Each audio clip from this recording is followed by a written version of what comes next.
and welcome to Dalectables, or Dale's Delectables as it was formerly called. I put on my bling today because we're doing Christmas. I've even got my Christmas trees on my ears. So today we're going to be making what I call my Christmas Biscotti. It's a recipe that I adapted from Martha Stewart, so it's still mine because I've changed some things. What you need is 2.5 cups of flour, 1¼ cups of sugar, and 1/8 teaspoon of salt, which we will put into the mixer to get it started, to mix it all up, which is an easy job today.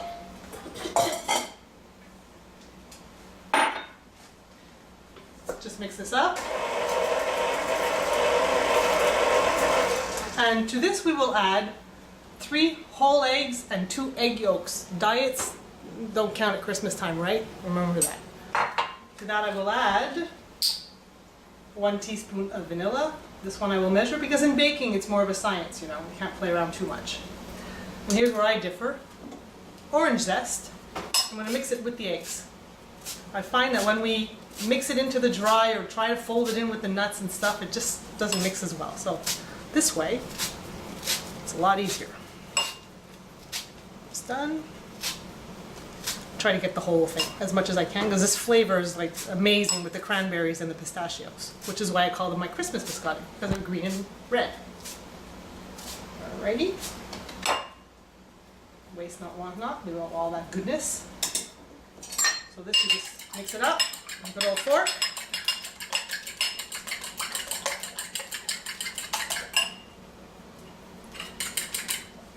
And now we will add this to the dry mixture very gently.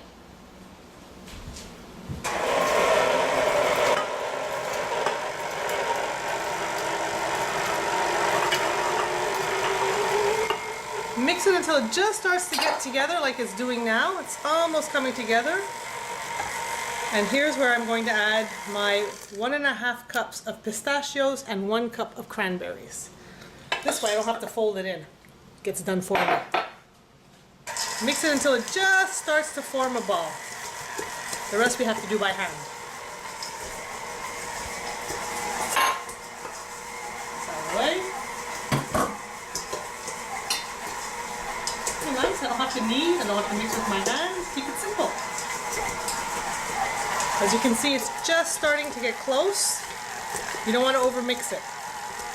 You notice there's no leavening in here, you don't need any.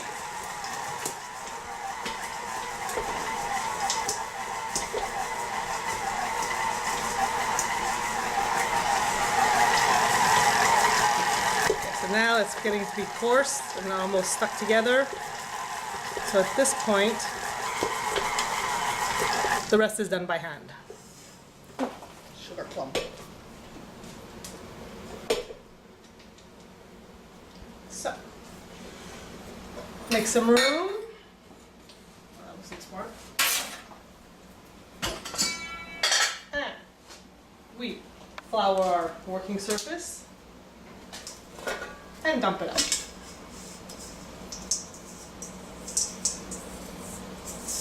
Jeez Louise, it's stuck. Now we bring it all together because the more you work it, the tougher they will be.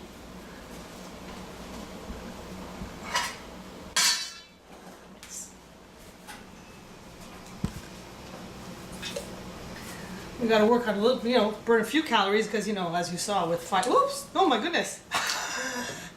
That's a future blooper. Do we just keep it in there, cameraman? He says we keep it in. Okay.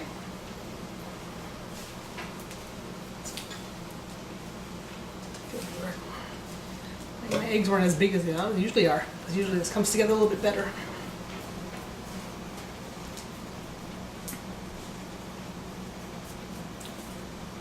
Alrighty.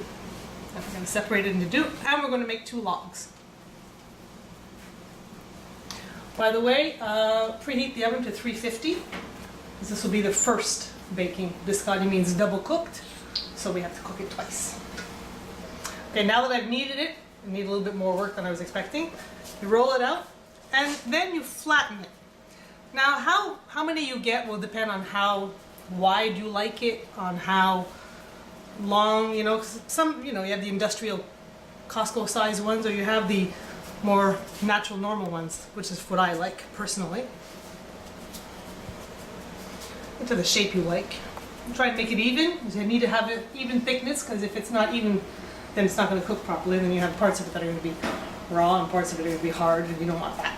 So, one baby on a parchment lined cookie sheet, and let's do the second one.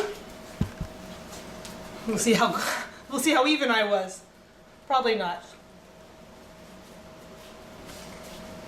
There we go.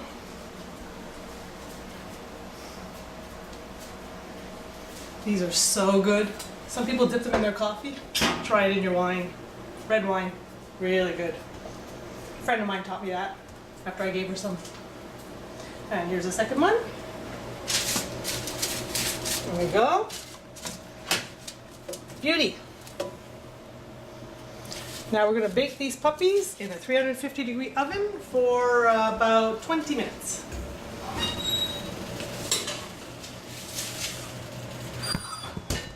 Okay, so now that about 23 minutes have gone by, oh, we gotta take these puppies out. See how nice and golden they are without being overly cooked. We have to let them cool. And then, first thing you have to do is put this down to 275. We're gonna let these cool for about 5-10 minutes because we have to cut them, and you don't really want to burn your hands, do you? So I'll be back in a few minutes. All right. Now that I can actually touch these without totally burning myself, I'll cut them in about 1/2-inch slices. These are for the chef.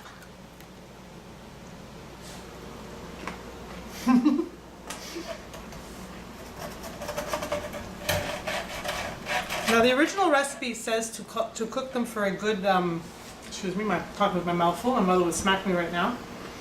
Normally she says to cook them for 20 minutes per side.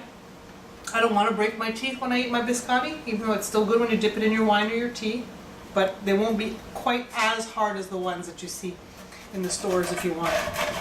And the great thing about biscotti is that even if, let's say, you didn't cook them perfectly, like I've noticed here, if you look over here, my cameraman, it doesn't look perfectly cooked, doesn't matter, they're being rebaked. So, we all have our moments. A good serrated knife does the job well. I have tried a chef knife before. Doesn't work quite as well. Still a little bit hot.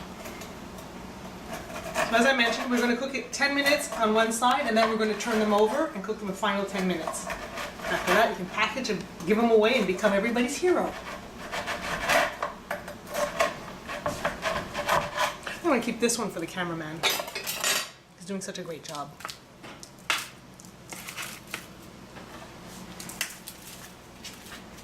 Here we go.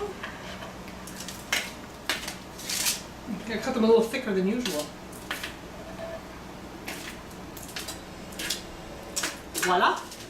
And now back into the oven for 10 minutes as mentioned before we turn them over. Until they're nice and golden and crispy and crunchy. Alrighty, the beeper just went off. Woohoo! Oh, look at these babies. Aren't they beautiful? So you can see why I called them Christmas, because they're green and red. Turn off the oven. And oh look! My honey poured me a glass of wine. Normally I would wait till they're cool. But hey, buon appetito! Mmm, delicious. Of course, you can put them in your coffee or your tea if you want. It's your choice. Hope you enjoyed today's episode.